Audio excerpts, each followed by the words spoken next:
Boa noite a todos os ouvintes da Rádio Crom, pertencente à SL Web Radio. Este é o 8º programa de Os Iluminados, onde discussões proativas levam a infinitas possibilidades. Boa noite, Antônio Farjani. Boa noite, Maria Pereda. Boa noite a todos vocês que vêm nos acompanhando todas as quintas-feiras às 21 horas e via YouTube. E é sempre um prazer estar com vocês, ouvintes, e estender os nossos pensamentos, nossas buscas por respostas e o entendimento daquilo que somos e, quem sabe, poderíamos ser. Esses programas foram pensados em um formato de simpósio sobre história, filosofia e ciência, sobre a ótica de dois livres pensadores em busca de novas maneiras de pensar a vida, o mundo e a nós mesmos. Eu sou Maria Pereda, química e PhD em farmacologia, atualmente dedicada ao caminho de levar informação, esclarecimento e diversão através da série de livros O Sol Negro. E eu sou Antônio Farjani, psicólogo, psicanalista, autor de várias obras sobre mitologia comparada e introdutor da astroteologia no Brasil, com o livro Mistérios da Lua, de 2012. E nós nos consideramos pessoas comuns, em contemplação das múltiplas faces da realidade objetiva e subjetiva, daquilo que é aparente e daquilo que está oculto. A missão de todo filósofo é a de buscar a verdade, portanto, quem a busca não a tem. Como um dia disse André Gide, confia naqueles que buscam a verdade, suspeita daqueles que a encontraram. Nossa proposta consiste na conciliação da razão e do imaginário, para vislumbrar uma filosofia da complementariedade, não de exclusão, e assumir os eternos paradoxos da vida e do mundo que nos cerca. Quem mantém o caminho ancestral poderá governar a existência presente. Quem conhece o princípio ancestral encontrará a ordem do caminho. Puxa, achei isso bonito, não podia deixar de comentar, hein? O assunto de hoje está bem sincronizado com a época do ano, né, Maria? O simbolismo do carnaval vem bem a calhar para essa semana que se inicia. E como, né? Sim. E vamos revelar para os nossos ouvintes algumas surpresinhas, informações que se perderam no tempo, mas que felizmente podem ser resgatadas através da análise dos símbolos. Pois é, Maria, e que tal você começar, né? Vamos dar início falando das origens do carnaval? As origens dessa festa na antiguidade que vão nos dar um ensejo para analisar sua simbologia. Vamos lá, começa por você. Vamos. Então, ao pensarmos sobre o carnaval, temos o hábito de considerá-lo como uma típica festa brasileira, o que não é verdade. Em pesquisas históricas que chegam até a antiguidade clássica, temos informações que os festejos de carnaval passaram por muitas transformações e se fez presente em diversas culturas do mundo. Até chegarmos ao carnaval dos padrões hoje conhecidos, diferentes tipos de festas ocorreram com o mesmo nome. O carnaval é originário da Roma antiga e, incorporado pelas tradições do cristianismo, passou a marcar um período de festividades que aconteciam entre o dia de Reis e a quarta-feira anterior à Quaresma, o que já nos sugere a natureza religiosa desse evento e suas origens. Em Roma, a festa equivalente ao carnaval seria a Saturnália de dezembro. Nela, um carro naval percorria as ruas da cidade enquanto pessoas vestidas com máscaras realizavam jogos e brincadeiras. Pois é, Maria, essa Saturnália velha de guerra, né? Essa era uma festa do solstício de dezembro, que também emprestou costumes à festa do Natal cristão. O cristianismo se embebedou, né, do paganismo. E essa seria a minha alternativa preferida para a origem do nome carnaval, o carro naval. Que tal? Interessantíssimo, interessante mesmo.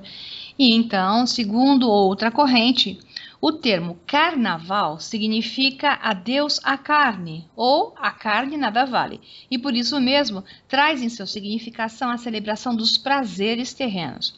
Em outra pesquisa, ou em algumas outras pesquisas, alguns especialistas tentam relacionar as festas carnavalescas com os rituais de adoração aos deuses egípcios, que são Ísis e Osíris. De fato, no Egito, durante todo o período histórico, estátuas de deuses eram sempre alojadas em barcos e todos os deuses e deusas tinham suas próprias embarcações. Em certas datas festivas, os egípcios carregavam em procissão pelas ruas a barca sagrada do deus que estivesse sendo homenageado, arcas transportáveis que depois acabaram inspirando a tal Arca da Aliança dos judeus.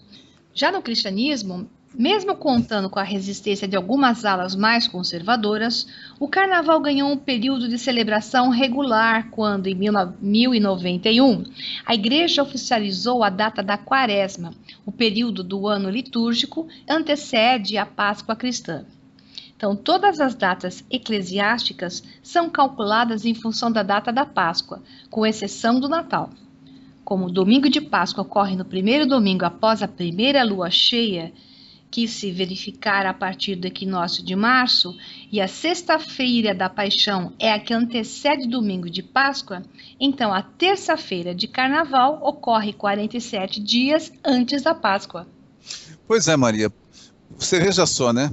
Para estabelecer a data do Carnaval, da Quaresma e da Páscoa, eles usam a primeira lua cheia após o equinócio de março, para não mencionar a simbologia da anunciação de Ísis, que ao se posicionar exatamente entre o equinócio de março e o solstício de dezembro, marca os 9 meses da gestação de Osíris, que depois transfeririam para a história de Jesus.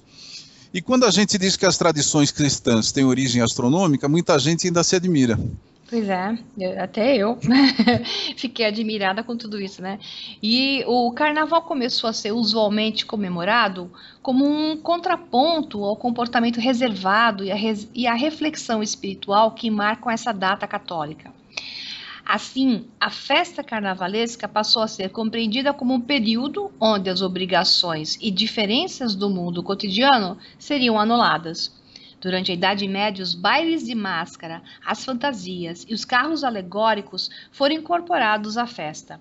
Com o passar do tempo, essas características improvisadas e subversivas do carnaval foram perdendo espaço para eventos com maior organização e espaços reservados à sua prática. Grande parte da inspiração do nosso carnaval contemporâneo foi trazido com grande influência que a cultura francesa teve sobre o Brasil, principalmente no século XIX. E aí, a respeito aí das raízes do carnaval, o que você teria a dizer? Bom, uma abordagem sobre a origem no tempo seria a dos antigos mistérios fenícios de Dionísio, os que renasceram na forma do carnaval, bem no coração do Império Português, no Novo Mundo, misturando elementos da África e Mesoamérica, terras que são ditas como tendo sido conhecidas pelos fenícios muito antes do descobrimento português, assim, aquele descobrimento oficial. Então, Veneza foi um ponto central nesse renascimento do carnaval, que a gente podia chamar de bacanália, né, na época da Renascença. Os mistérios dionísicos, eles eram representados pelos rituais provenientes da Grécia Antiga e Roma, onde se usavam intoxicantes e outras substâncias que eram causadoras de efeitos de transe, podendo ser utilizadas às vezes ou não, junto a danças e música, buscando desinibição e uma maior sociabilização. Então, esse festival ele permitia às mulheres e indivíduos em geral considerados inferiores uma chance para liberar-se ou libertar-se das restrições sociais e religiosas da época. Na sociedade grega, as mulheres eram tratadas como inferiores e escravas, sendo uma boa justificativa para livrar-se temporariamente daquele penoso status. Então, no final, tratava-se de um encontro místico, onde Dionísio mudava sua forma terrena e poderia possuir alguns, naquele êxtase todo, que se encontrariam, que estavam alguns fortemente em transe, similarmente ao que se considera no culto de Shiva na Índia. Embora esses cultos dionísicos gregos levassem a participação de muitas mulheres, eles eram praticados por ambos os sexos, não era uma coisa exclusiva, não. Mas o culto a Dioniso, tá? O nome correto é Dioniso, tá? Ou Baco, essa antiga divindade da Ásia Menor, causou muitos arrepios quando chegou à Grécia e por razões bastante compreensíveis. Primeiramente porque, sendo ele um arauto da anarquia e da licenciosidade, né, pelo menos na aparência, tornava-se uma natural ameaça à ordem apolínea da polis grega. Em segundo lugar, o seu culto era principalmente praticado pelas mulheres. As mulheres gregas, oprimidas pelas leis e costumes machistas da Grécia Antiga, ganhavam uma independência assustadora através do culto dionisíaco. Disse que as bacantes corriam selvagemmente pelos campos, onde celebravam ritos vedados aos homens, e ritos bastante fortes, selvagens, porque elas entravam num transe muito profundo. Diz o mito que Penteu, filho de Agave, tentou espionar essas cerimônias das bacantes, acabou descoberto e foi despedaçado pelas mulheres, dentre as quais se encontrava a sua própria mãe. A mãe dele, no caso, a Agave. Nossa, isso foi meio forte, né? Acho que ela estava num transe tanto, não? Pois é, eu falei isso como se fosse casual, né? A mãe dele, aliás, estava ali, né? Meio grave. O mito é explícito, ela foi a primeira a pôr as mãos nele. Uau, estava fora de si, literalmente. Mas voltando, né? Aqui vai uma surpresinha. Esse aspecto ele foi cultivado pelos iluministas, os Illuminati pitagóricos, que inseriram esse ritual em sua religião de mistérios, somente reservada aos iniciados, motivo pelo qual muitos dos seus detalhes são desconhecidos dos não integrantes do grupo. Então, boa parte dos mistérios que era dado ao público em geral, ela foi perdida com o declínio do Império Greco-Romano politeísta. O nosso conhecimento é derivado de fracas descrições, imaginação e informações já misturadas com as de outras culturas. Boa parte dessas práticas presentes na Renascença era oriunda da fonte iluminista original, representada principalmente por esses Illuminati pitagóricos da Grécia Antiga, que visavam resgatar o sagrado feminino em sua oposição à religião cristã, judaica e islâmica, que exerciam ainda exercem, né, uma total supressão tanto ao aspecto feminino quanto ao aspecto sexual, já que para os Illuminatis a versão é outra. Através da união sexual e do êxtase, pode-se realizar uma comunhão sagrada com o Criador. Por esse motivo, um conceito gnóstico ministrado por esse grupo de Illuminati originais é o de Sin for Salvation, que é o termo em inglês, que é pecar em nome da salvação. Ou seja, uma salvação de uma religião castradora, salvação de quem realmente somos, para permitir que essa ligação possa ser feita, encontrar a Deus através de uma união belíssima, eliminando essa lavagem cerebral e manifestando o reconhecimento do sagrado feminino e do encontro místico com Deus através do casamento alquímico realizado pela união de um homem e uma mulher. Indo um pouquinho até mais além na visão Illuminati original, ou iluminista original, como queira chamar, esta é uma forma de tirar o poder dos controladores do mundo, religiões abrâmicas, políticos e elite que controlam o mundo, pois se o povo não mais obedece às suas ordens e às suas castrações, liberta-se dos esses que aparentam ter o poder sobre nós e não mais poderiam impor suas regras, porque o povo estaria conectado com uma razão maior. Assim, tanto no culto osiríaco quanto no dionísico, contemporâneos de Egito e Grécia Antiga, esses ritos eram baseados em um tema sazonal de morte e de renascimento, muito comum entre os agricultores, diga-se de passagem, e engendrado através de uma possessão ou êxtase espiritual, permitindo a libertação do ego. Para poder fazer parte desses rituais, as pessoas utilizavam máscaras, tal e qual nas cerimônias gnósticas e iluministas, ainda seguida em sociedades secretas que conhecem parcialmente os mistérios e o seu significado. As máscaras eram atributos comuns das deidades, desde os tempos mais primitivos, e por conta disso as pessoas usavam-nas buscando personificá-las. Os deuses egípcios foram comumente retratados utilizando máscaras sobre os seus corpos humanoides. O mesmo ocorreu com as divindades teutônicas, sendo a palavra máscara representada pela palavra teutônica Grimm, sobrenome dos escritores que são os mais famosos dos contos de fadas. E não é por acaso que o nome desses irmãos Grimm até ficou no subconsciente humano. Então, visando impedir manifestações de deuses pagãos e manter a repressão ao encontro místico com Deus, a Igreja Cristã medieval proibiu o uso das máscaras.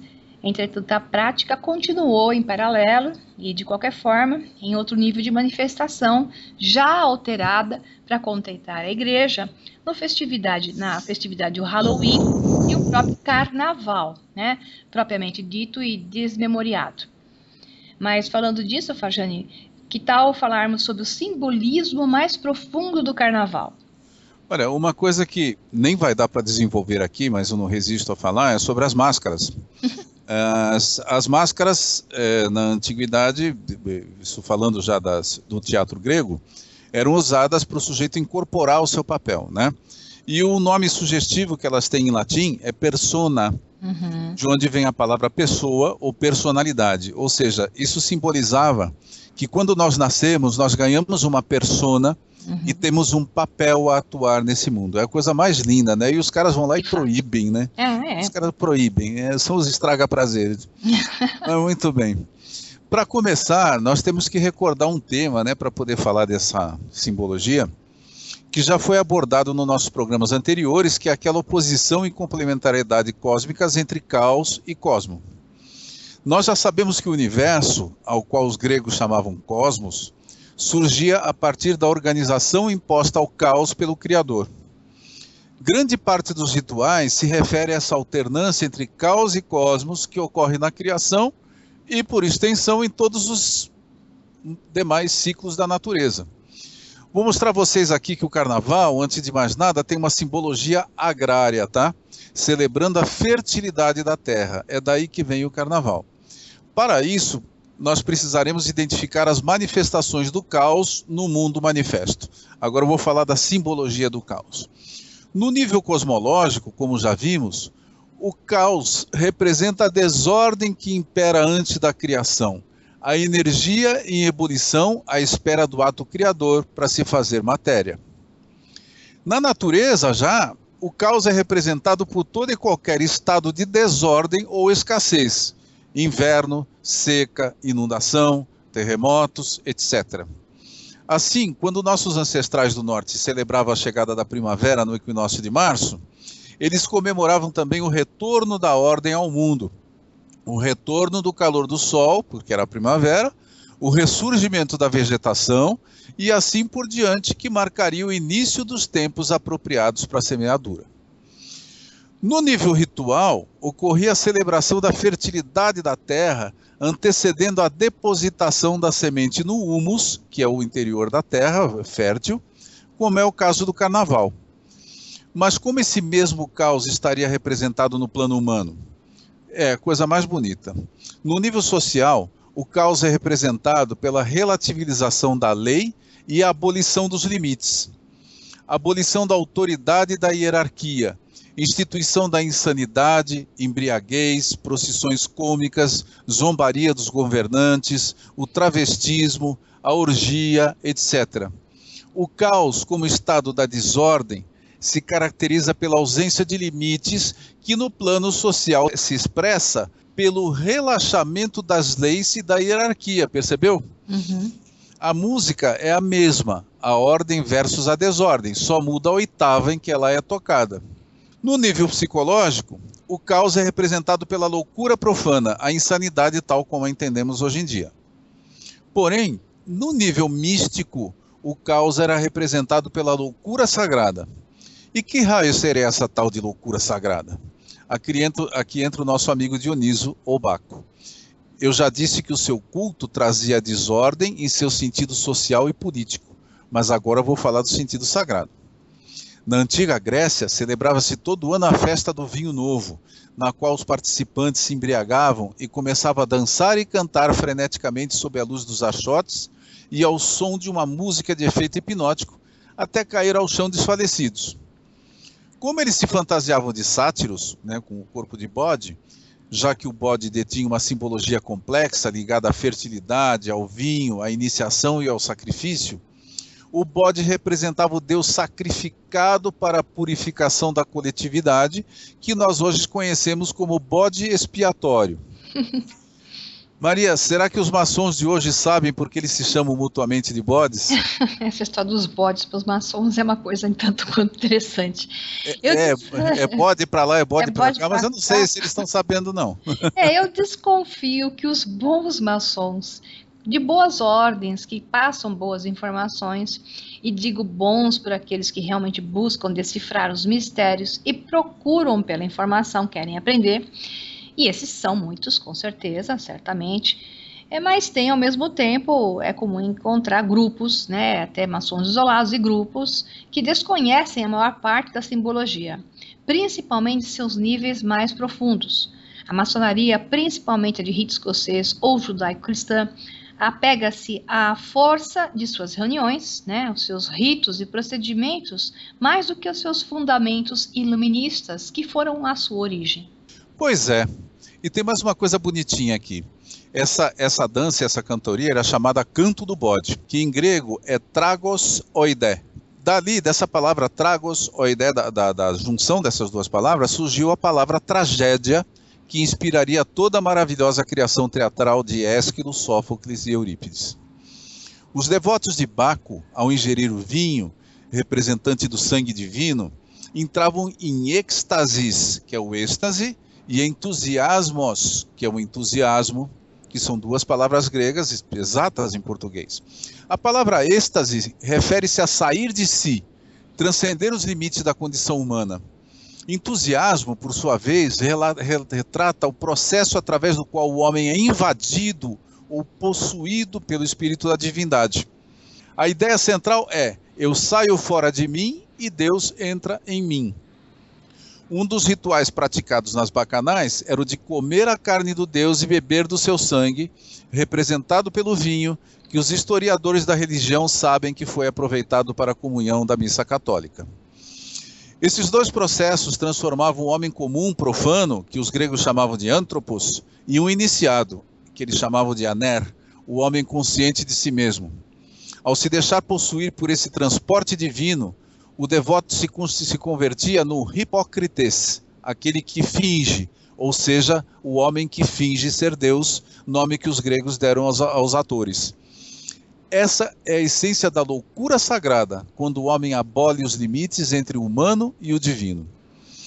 A loucura dionisíaca, portanto, refere-se à loucura simbólica do iniciado, que abole o metron, a medida, o limite que separa os homens dos deuses.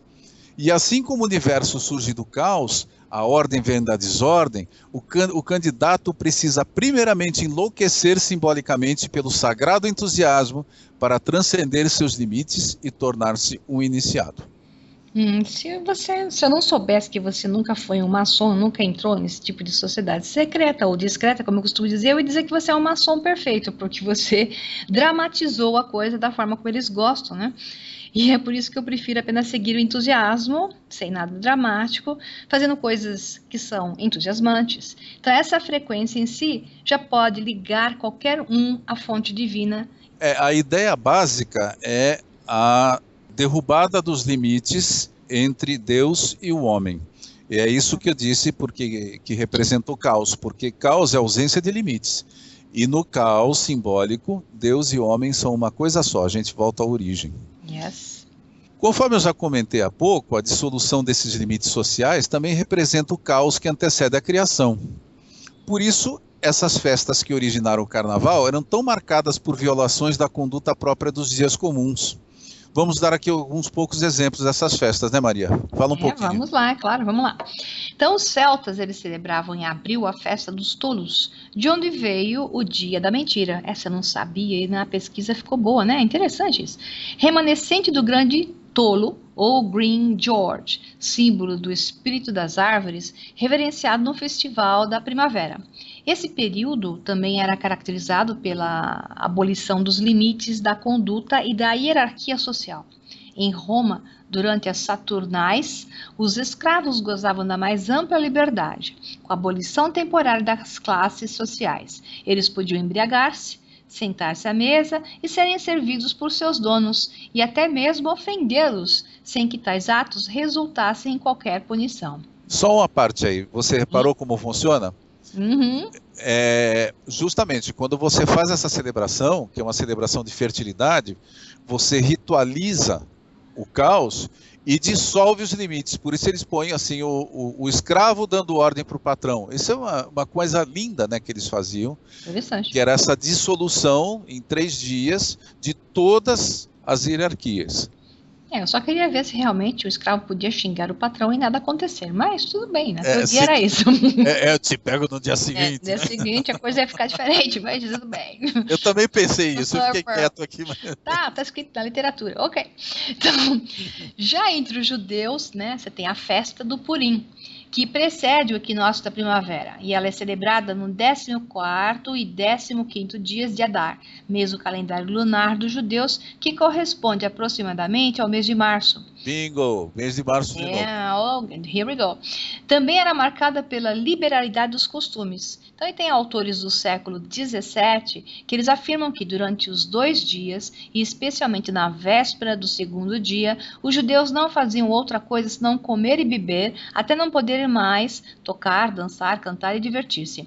Em particular, travestiam-se, né? Homens e mulheres trocavam de roupa e, assim, fantasiados, corriam pelas ruas como loucos, desafiando abertamente a lei de Moisés, que proíbe os homens de se vestirem como mulheres e vice-versa.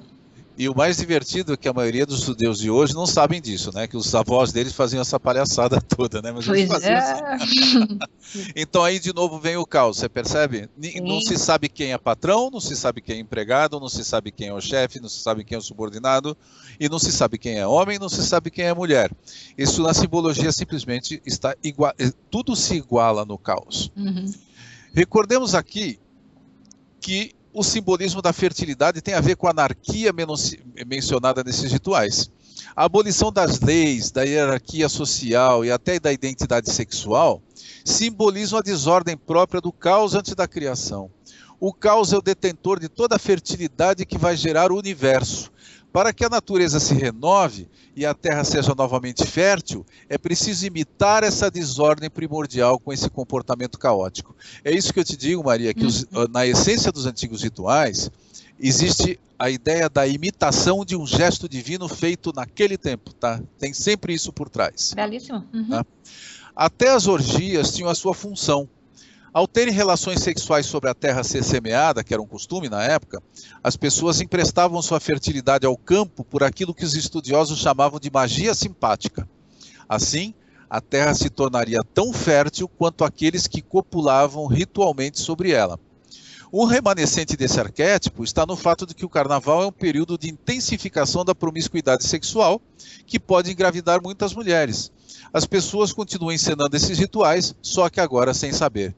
Ou seja, né, os nossos ancestrais faziam isso de forma ritual e hoje se faz isso de forma totalmente inconsciente. Pois é, melhor ter consciência do que ficar desse jeito que estamos hoje, né? Então, a pergunta mais importante que não podemos esquecer é quem ou o que governa o caos? Em uma das chaves interpretativas do mito cosmogônico, o Deus Criador é o grande rei que governa o mundo, o modelo arquetípico de todos os soberanos da Terra. Um rei sábio e poderoso personificava a ordem. Porém, a desordem, por sua vez, era presidida por um rei fraco, impotente, envelhecido e esvaído da força vital e tomado pela mais completa insanidade. Temos então que, enquanto o cosmos é governado por um rei são, o caos tem sua contrapartida um rei louco. Da ideia de que o poder e o vigor de um rei se desgastava com o passar do tempo, surgiram os rituais de eliminação do rei senil para substituí-lo por um rei jovem e são. Isso mesmo. E é melhor explicar um pouco mais o significado desses rituais de eliminação do rei. Na antiguidade, algumas culturas praticavam isso. Aliás, seria bom lembrar isso em certas épocas da nossa política, né? Seria muito bacana. Pois é, só que eu estava pensando nisso, sabe? Pois é, eu falei antes que você falasse. Eu estava pensando, mas não ia dizer nada. Mas nós vamos dividir aqui esses rituais em 4 categorias. Primeiro, os sacrifícios feitos em períodos determinados. Então, de 12 em 12 anos, ou de 8 em 8 anos, conforme a cultura, o rei era substituído.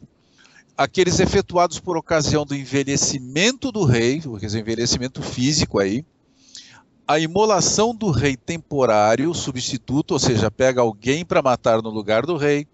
E, por último, o sacrifício dos bodes expiatórios. O que você está rindo, Maria? Não é possível assim. Eu não posso falar nada que você começa a rir. Qual é a graça que tem de matar uma pessoa no lugar da outra? Nada, normal. Tá. Como... Ai, tudo doido aqui. Ué, é o espírito da folia, né? Você sabe que tá no clima, né?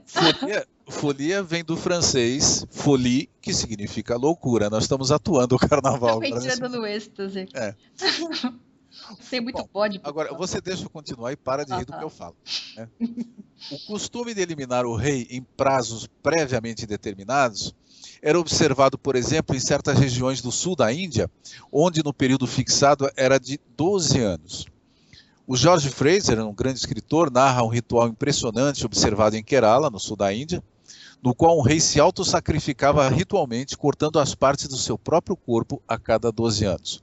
Ou seja, a cada 12 anos, digo, outro rei fazia a mesma coisa, né? O mesmo rei não ia aguentar fazer isso de jeito nenhum.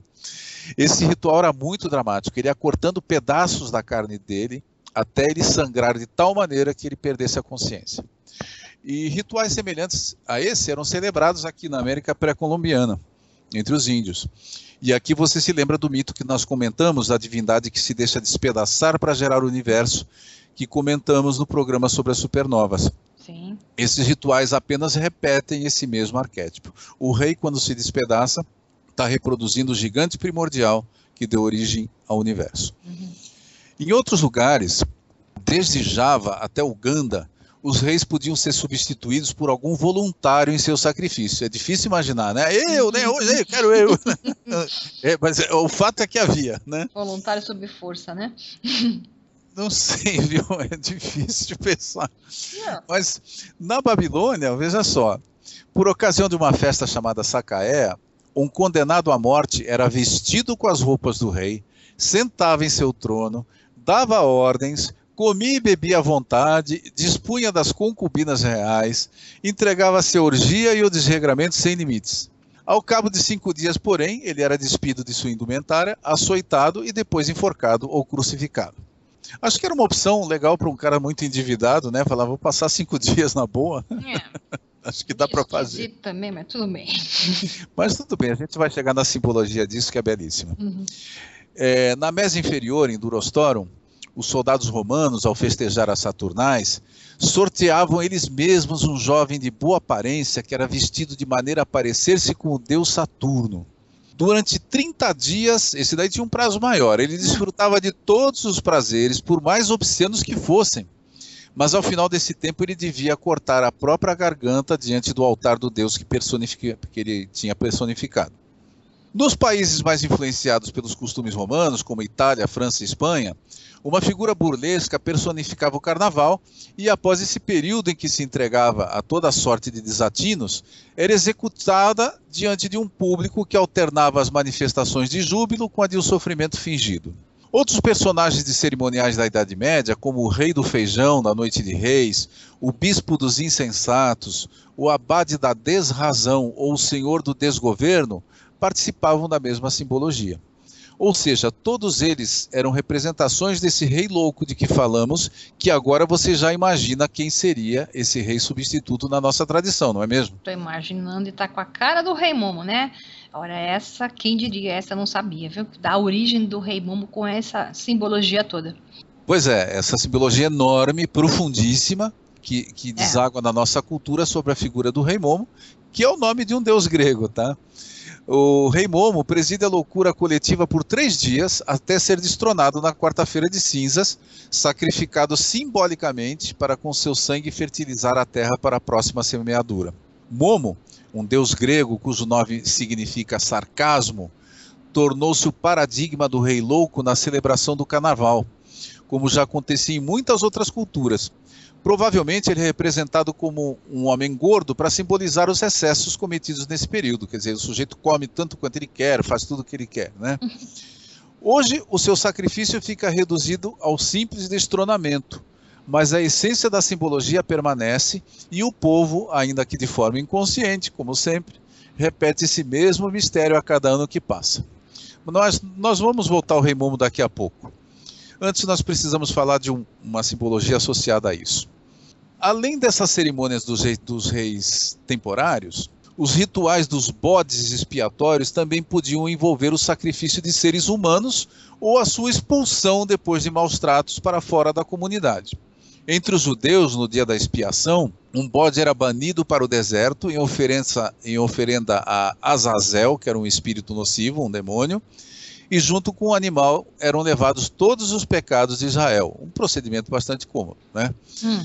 Em Roma, todos os anos, no 14 de março, um homem vestido de peles era conduzido em procissão, espancado com longas varas brancas e expulso da cidade. Ele era chamado Mamúrio Vetúrio, isto é, o velho Marte.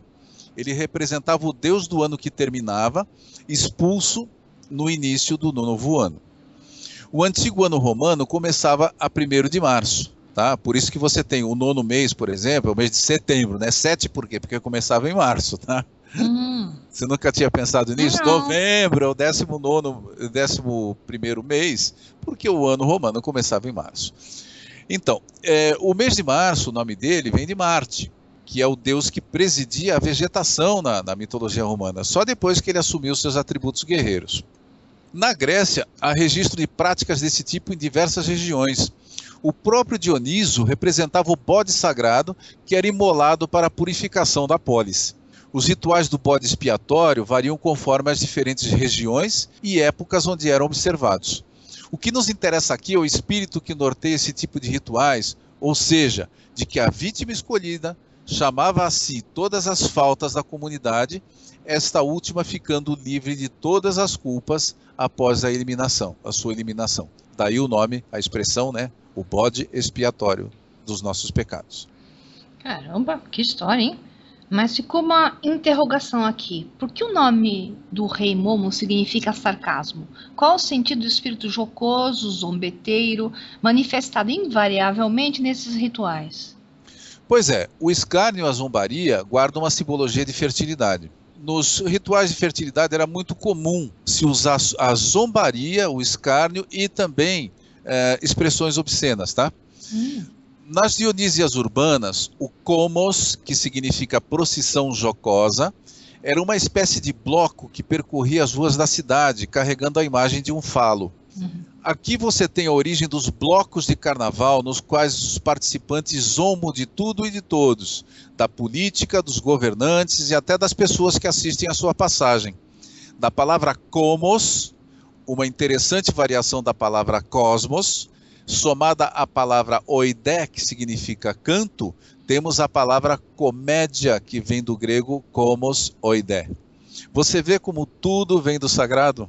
Nossa, essa eu não sabia. Quando a gente ouve isso e entende, parece que a mente se abre e você enxerga as coisas de maneira completamente diferente. Fantástico. Sim, é importante que as pessoas saibam que os mínimos costumes nossos vêm de costumes sagrados que foram perdidos por causa da perseguição religiosa. E nós temos que recuperar isso, né? Sem dúvida. Pelo menos para saber o que está fazendo e fazê-lo da maneira certa, né? Com o sentido correto. Não, o sujeito que está na orgia no carnaval, pelo menos pensa assim, né? Estou fertilizando a terra, né? Estou fazendo um negócio sagrado, né? Por falta dessa fertilidade e observar a terra, estamos ficando sem água, por aí vai, né? Bom, aí é uma outra história, tá? Cai no outro tema grego belíssimo, que é o da híbris, a desmedida. Pois é. Bom, em outras festas celebradas em Atenas, a ascrologia, essa ascrologia consistia em dizer coisas obscenas e era efetuada com o propósito de consagrar a fertilidade da terra. Isso era usado nos mistérios de Eleusis também, tá, Maria? Usar a obscenidade como um ritual de fertilidade que não dá para explicar aqui, que não dá tempo. A função da malícia, da obscenidade e da orgia não é difícil de se perceber. A confusão, comportamento dissoluto, abolição das classes e papéis sociais dramatizam a ausência de limites caracterizadora do caos. De novo, a agitação e a ausência da hierarquia repetem a confusão dos elementos do oceano primordial. A orgia, por sua vez, através da magia simpática, dramatiza a fertilidade contida na massa caótica que no momento da semeadura se encontra adormecida no subsolo. Quanto à zombaria, que os gregos chamavam de gefurismoi, eram injúrias proferidas contra as figuras mais importantes da comunidade. O comportamento irreverente e os ditos jocosos proferidos durante esses festejos guardam uma dupla simbologia, uma mundana e outra sagrada. A mundana consiste em se fazer uma catarse de toda a insatisfação popular com seus governantes, o que ajuda a manter o sistema sob controle. O sentido sagrado é este da relação entre a obscenidade e a fertilidade. E você vê que hoje é comum, Maria, nos nos blocos, as pessoas zombarem no governo, né? Interessante. Eles não sabem que isso ajuda a manter o sistema, porque isso funciona como válvula reguladora, transforma em humor. Né? Engole que é legal. O Getúlio Vargas fazia isso, ele permitia que tirassem sarro dele, dos cômicos, tal, porque ele sabia que existia esse fenômeno de vazão do sentimento. Né? Ainda na Grécia, nós temos um belíssimo exemplo. O ritual celebrado em Atenas, chamado Haloa, ou Festa da Eira, era o local onde se colocava as sementes, né? A eira é o local onde você colocava as sementes para o preparo, também explica a origem de um costume observado entre nós, até hoje. A Haloa incluía certos ritos místicos observados apenas pelas mulheres que se banqueteavam e embriagavam com vinho, ao mesmo tempo em que se diziam obscenidades umas às outras e faziam bolos cozidos com a forma de órgãos genitais masculinos e femininos. Estas supostas indecências, que faziam parte dos mistérios de Eleusis, eram praticadas deliberadamente como ritos destinados a promover a fertilidade do solo por meio da magia homeopática ou imitativa. E você já adivinhou em qual costume atual essa simbologia sobreviveu, né, Maria? Caramba, essa não. Você está falando dos nossos tradicionais chás de cozinha? Exatamente. Antigamente se usava bastante, hoje ainda não sei, dizer muitos palavrões, piadas eróticas e obscenidades durante essas reuniões do chá de cozinha, feitas somente por mulheres, a moça prestes a se casar. Atualmente surgiu um relativo costume de contratar dançarinos para fazer danças eróticas para ou com as convidadas, né? Depende aí do gosto do freguês. Mas o que essas mulheres não sabem é que ao fazer essas coisas, elas estão parodiando antigos rituais mágicos destinados a incrementar a fertilidade da noiva. Depois do cristianismo, essas tradições foram minguando lentamente. Hoje até se convidam homens para participar dos chás de cozinha. Um gesto elegante socialmente, mas um desastre do ponto de vista arquetípico. É a morte definitiva desses antigos símbolos, que já eram celebrados, inclusive, na Creta de 5.000 anos atrás. Nossa, e o que você associaria nesses rituais ao cristianismo de hoje? Pois é. A simbologia contida na história de Jesus tem duas chaves importantes de interpretação, a astronômica e a agrária. Tanto que a história de Jesus é um mito agrosolar. Na simbologia astronômica, Jesus representa o Sol em seu trajeto anual dos 12 signos, pelos 12 signos do zodíaco, que são seus 12 discípulos celestiais. Já do ponto de vista agrário, Jesus é como Adonis, Tamuz ou Iasion, deuses que trazem a fertilidade de volta à natureza no equinócio de março, a chegada da primavera no hemisfério norte. Todos esses deuses antigos, mortos e ressuscitados, ressuscitavam em março. E não era por acaso, porque é em março que vinha a primavera. Então, a vida ressuscitava no equinócio. E então os mitos acompanhavam essa simbologia. Sim. Sob esta perspectiva, Jesus é a semente de trigo que precisa morrer para ressuscitar como uma nova planta. E por isso mesmo a sua ressurreição é comemorada no equinócio de março. Novamente. Existe uma estreita correlação simbólica entre as três seguintes palavras latinas. Homo, que significa homem, humus, que é o humus da terra, aquela parte negra e fértil, e humilis, que significa baixo, humilde. Assim como o universo advém do caos e a ele retorna no final de cada ciclo, o homem que é como produto da terra, ou seja, o homem humus, a ela retornará no fim da sua existência, quando então será humilhado, isto é, baixado ao humus por ocasião de seu sepultamento e passará a fazer parte do elemento fértil subjacente ao solo. Você repara que quando uma pessoa fala em estar humilhada, você imagina uma pessoa rebaixada, né? Pois é, o humilis é ser baixado ao humus. Do ponto de vista esotérico, esse retorno ao seio da terra, ao seio da mãe, não representa a morte do corpo, não, mas sim a morte do eu profano ocorrida na iniciação. Descer ao humus nesse contexto equivale a descer ao Hades, ou seja, o inferno ou o reino dos mortos, tal como narra o credo cristão. Essa descida, que nem fala no credo cristão, né, que Jesus morreu, desceu à mansão dos mortos e depois ressuscitou, né, ela é feita em vida pelo iniciado e consiste numa viagem interior. Nos mitos dos heróis, ela é representada por uma viagem às regiões infernais, seguida de uma ressurreição, porque o herói volta de lá de dentro. De Hércules a Orfeu, de Teseu, Enéas, Jesus, essa tarefa sagrada precisava ser cumprida pelos heróis. Assim, do ponto de vista agrário, o herói personifica a semente que, para frutificar, precisa ser esmagada contra o solo. Descer ao humus é humilhar-se, e a semente, ao desagregar-se para gerar a vida, repete o gesto do Deus primordial que se desintegra para formar o universo. Por isso, todos os processos iniciatórios envolvem um momento em que o neófito sofre toda a sorte de humilhações para dramatizar esse mistério cósmico. Sim, perfeito, perfeitamente bem explicado isso. E esse costume era observado nas antigas escolas de mistérios, como era o caso da escola de Pitágoras. O candidato a iniciado tinha de se submeter a uma sessão de humilhações morais, mas não perversas, né? Para eliminar os restos de vaidade e orgulho pessoal. Isso ainda está presente na iniciação de algumas ordens esotéricas, associando-se a provas de coragem e caráter, como comumente acontece em certas maçonarias. De fato.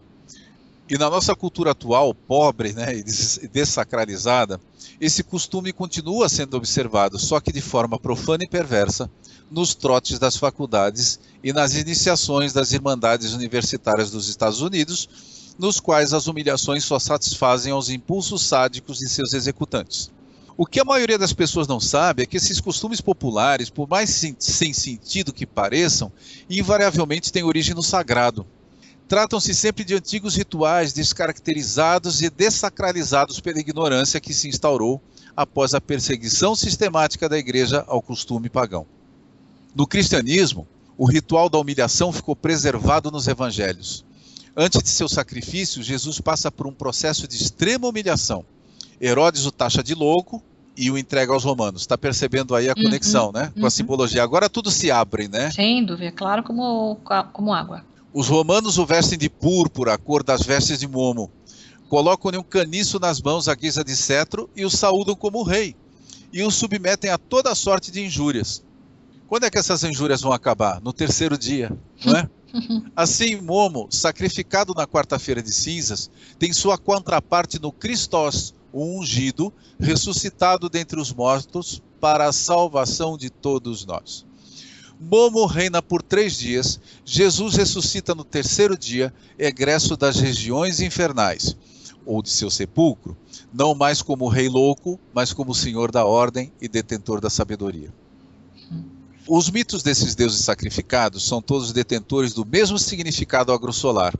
Tammuz, adorado na Babilônia pelo menos desde 1500 antes da nossa era, foi venerado por muitos séculos em Jerusalém, a ponto dos romanos chegarem a pensar que ele fosse o principal deus dos judeus. Assim como disseram de Jesus, Tammuz também era filho de uma virgem, e morria e ressuscitava todos os anos. Ele era a versão babilônica do deus salvador sumério do Muzi, ou Namu, o filho unigênito, ou o filho do sangue. Ele fertilizava a terra com seu sangue por ocasião da sua morte, e foi chamado curador, salvador e pastor celestial. Qualquer semelhança não é mera coincidência. Sem dúvida. Para o desgosto dos profetas e dos redatores bíblicos, que esperneavam com isso, né, o rei ungido, que em grego é chamado Christos, de onde vem o nosso Cristo, era sacrificado anualmente no templo de Jerusalém, só que era Tammuz.